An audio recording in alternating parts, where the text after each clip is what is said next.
नमः संस्कृताय छात्रों, आज हम लोग संस्कृत पाठशाला में पाठ 5 भारत महिमा के भाग 2 को लेकर आए हैं। इस भाग में हम लोग आधुनिक श्लोक के बारे में चर्चा करेंगे। छात्रों से आग्रह है कि वह अपने सामने पुस्तक एवं कलम को लेकर बैठ जाएं। सर्वप्रथम आधुनिक का पहले श्लोक को हम लोग रीडिंग डालते हैं। गाता है, इयं निर्मला वत्सला मातृभूमि प्रसिद्धं सदा भारतं वर्षम् एतत् विभिन्ना जना धर्म जाति प्रभेदे रिहे एकत्व भावं वहन्तो वसन्ति। अब देखिए यहाँ पे संधि विच्छेद जो दिखाई पड़ रहा है, वर्षम प्लस एतत् और रिहे प्लस एकत्व भावेन, यह तो दो संधि विच्छेद है। अब दो संधि विच्छेद को हम लोग संधि विच्छेद करते हैं। देखिए यही संधि विच्छेद है, वर्षम प्लस एतत् और रिहे प्लस एकत्व भावम। अब हम लोग इस श्लोक के अर्थ को देखते हैं।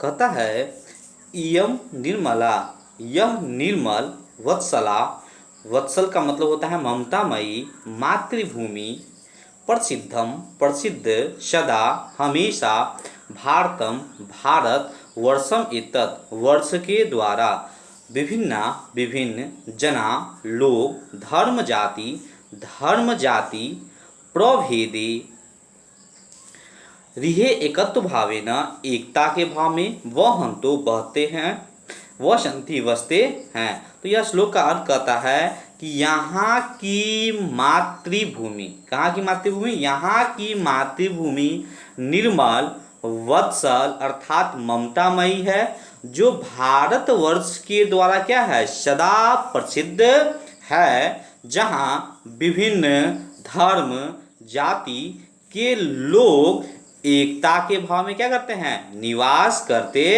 हैं। तो क्या बताया? यहाँ की मातृभूमि निर्मल, वत्सल अर्थात ममतामयी है, जो भारतवर्ष के द्वारा सदा प्रसिद्ध है। यहाँ विभिन्न धर्म जाति के लोग एकता के भाव में क्या करते हैं? निवास करते हैं। अब हम लोग आधुनिक के दूसरे श्लोक के बारे में चर्चा करते हैं।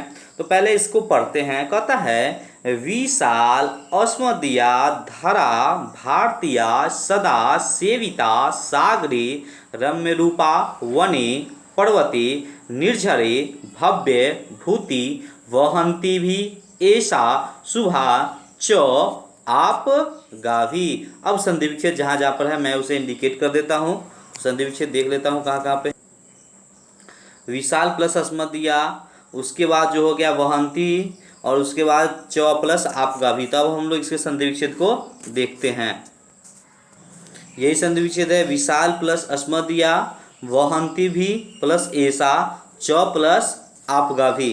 अब हम लोग इसके अर्थ को जानते हैं।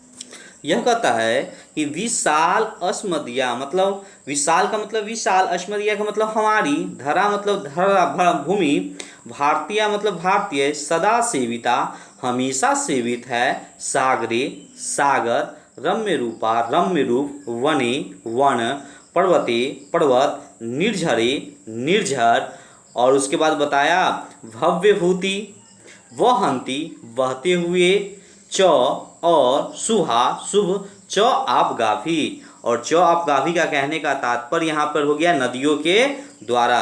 तो पूरे लाइन का अर्थ हम लोग देखते हैं। कहता है कि हमारी भारत की धरा क्या है? विशाल है। हमारी भारत की धरा क्या है?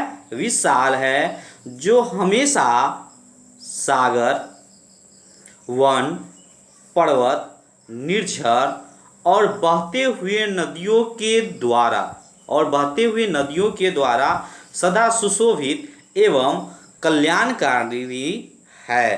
तो क्या बताया? यह श्लोक कहता है कि हमारी भारतीय धरा विशाल है, जो हमेशा सागर, वन, पर्वत, निर्झर और बहती हुई नदियों के द्वारा क्या है? बहती हुई नदियों के द्वारा सदा सुशोभित है। अब हम लोग तीसरे श्लोक, आधुनिक के तीसरे श्लोक के बारे में चर्चा करते हैं। कहता है, जगत गौरवम भारतम शोभनीयम सदा अस्माभिः एतत् तथा पूजनीयम भवेत् देशभक्ति समेषां जनानां परा आदर्श रूपा सदा आवर्जनीया। अब यहाँ पे संधि विच्छेद में बताता हूँ। संधि विच्छेद यहाँ सदाश्माभि हो गया, उसका परादर्श रूपा हो गया, सॉरी इसमें संधि विच्छेद नहीं है, सदा प्लस आवर्जनीय, यहाँ पे संधि विच्छेद है, मैं संधि विच्छेद को दिखा देता हूँ। देखिए संधि विच्छेद सदा प्लस स्माभि प्लस एतत् प्लस तथा, उसके बाद दूसरा संधि विच्छेद है परा प्लस आदर्श रूपा, और तीसरा है सदा प्लस आवर्जनीय। अब हम लोग इसके अर्थ को देखते हैं।